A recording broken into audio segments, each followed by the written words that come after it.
Considered by many to be one of the most creative street designs in Lakewood, the Glen Creighton community is nestled between four relatively busy thoroughfares: Colfax Avenue, Kipling Street, 20th Street, and Carr Street. The Glen Creighton Residence Park, today known as the Glens or Glen Creighton, comprises an 80-acre subdivision with approximately 140 single-family homes. Today, the Glens is a bustling hub of activity in North Lakewood, offering modern luxury with a hint of rural landscaping in the heart of the metro area. Although some of the homes in the Glens have not stood the test of time, the historical integrity of the neighborhood persists, as current homeowners preserve the design features of homes now standing for a century.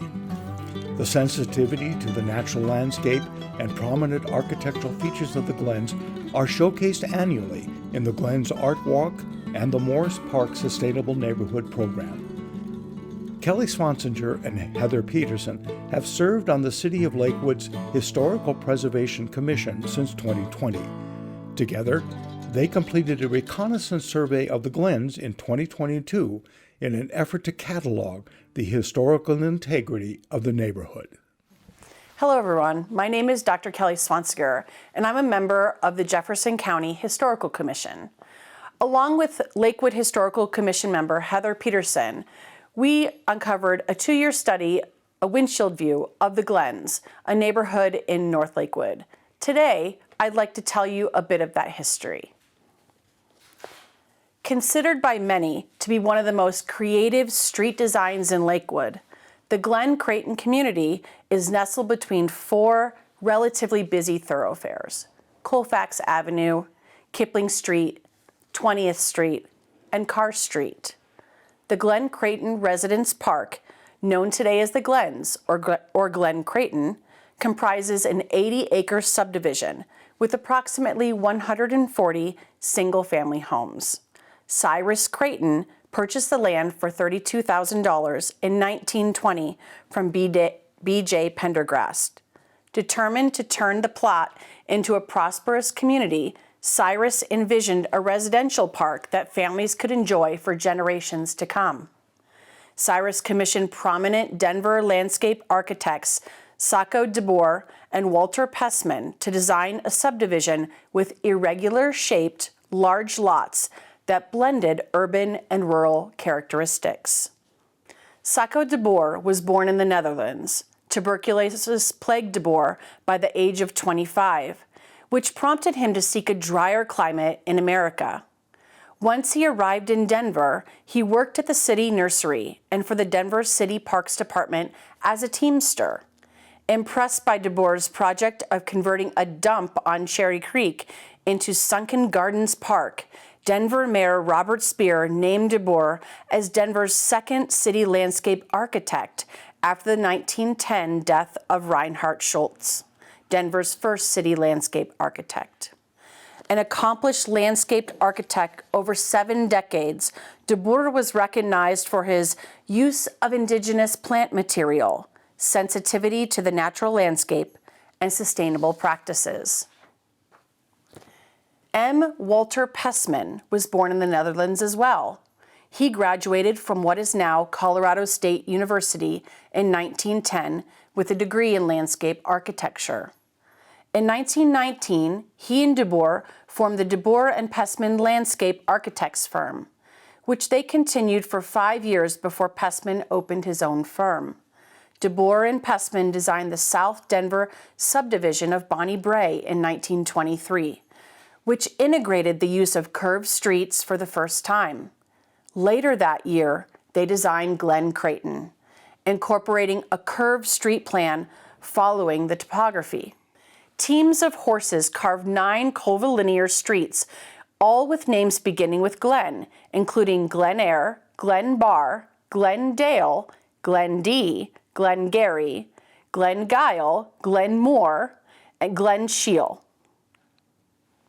Cyrus Creighton chose the names to imitate the Glens of Scotland and coincide with the Scottish name of Creighton. The subdivision design came together around 2 small parks, Glen Creighton and Triangle, aptly named for its geometric shape. 15 homes were built or moved into the new neighborhood in the 1920s, surrounded by pristine landscaping.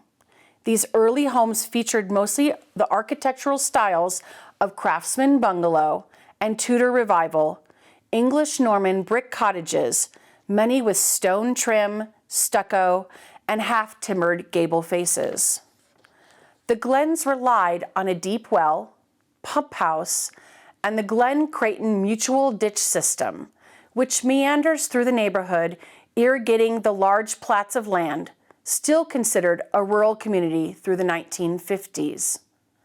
Glen Creighton Mutual Ditch and Reservoir Company was incorporated in 1923, and a 1,700-foot deep well was dug for the neighborhood. Although the original pump house was moved to the Lakewood Heritage Belmar Park in 1991, two 1960s pump houses continue to operate in the Glens today.